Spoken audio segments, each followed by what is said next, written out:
నమస్కారం. ఈరోజు గుడికి వెళ్దామని బజార్కి వెళ్ళాము. వెళ్ళిన తర్వాత కొబ్బరికాయ కొనుక్కొచ్చిన తర్వాత కొబ్బరికాయ పాడైపోయిన తర్వాత పారేద్దాం అనుకున్నాం కానీ మళ్ళీ ఆలోచించి డబ్బులు ఇచ్చింది ఎందుకు పాడేయాలి, డోకి తయారు చేద్దాము. ఎలాగో ప్రభుత్వం ప్లాస్టిక్ వస్తువులు ఏటి వాడొద్దన్నారు కదా, మగ్గులు ప్లాస్టిక్ కవర్లు వాడొద్దన్నారు కాబట్టి ఒక డోకి తయారు చేస్తున్నాము. చూడండి, కుళ్ళిపోయింది కొబ్బరికాయ, కుళ్ళిపోయింది.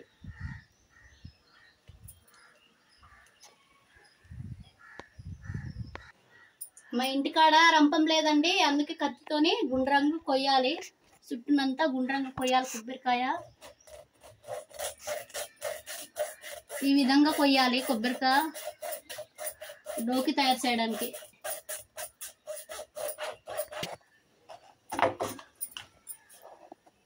అయిపోయింది కోసాము. చూడండి కొబ్బరికాయ ఎలా కుళ్ళిపోయిందో, కొబ్బరికాయ కుళ్ళిపోయింది చూడండి. రెండు వైపులా కొబ్బరికాయకి కన్నం చేయాలి సమానంగా.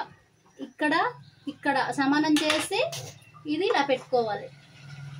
కొబ్బరికాయ కన్నం చేయడానికి ఎటువంటి వస్తువు లేదు, అందుకని కత్తెరతోనే కన్నం చేస్తున్నాను.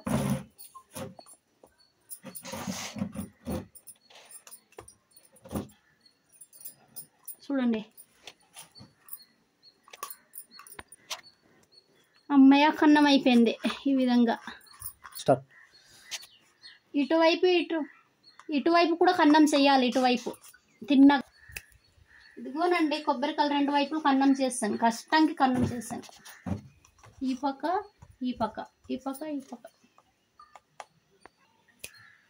ఆల్రెడీ ఇంతకుముందు తయారు చేసిన డోంకి ఈ విధంగా తయారు చేయాలి. డోకి ఇలా తయారు చేయాలి. ఈ విధంగా ఇలా చేయాలండి. ఇలాగా వేస్తే డోకి అయిపోయినట్టు. వాటర్ ఇలా ముంచేసుకోవడానికి ఇలాగా ఈ విధంగా ఇలా వాటర్ వేయాలి. ఇలాగా వాటర్ వేసుకొని వాడుకోవచ్చు చక్కగా. వాతావరణంకి ప్లాస్టిక్ జగ్గులకైనా ఈ డోకి బెస్ట్ వాడుకోవడానికి. ఇవే వాడాలి మనం, ప్లాస్టిక్ డొక్కులు అస్సలు వాడకూడదు. ఇంట్లో ఏ ఇంటికి చూసినా ఇలాంటివి ఉంటాయి, ప్రతి ఇంటికి. చూసారండి, ఇలాగ ఉంటాయి అన్నమాట డోకి. ఈ విధంగా ఇలాగ వాడుకోవాలి, తయారు చేసి పారేయకూడదు.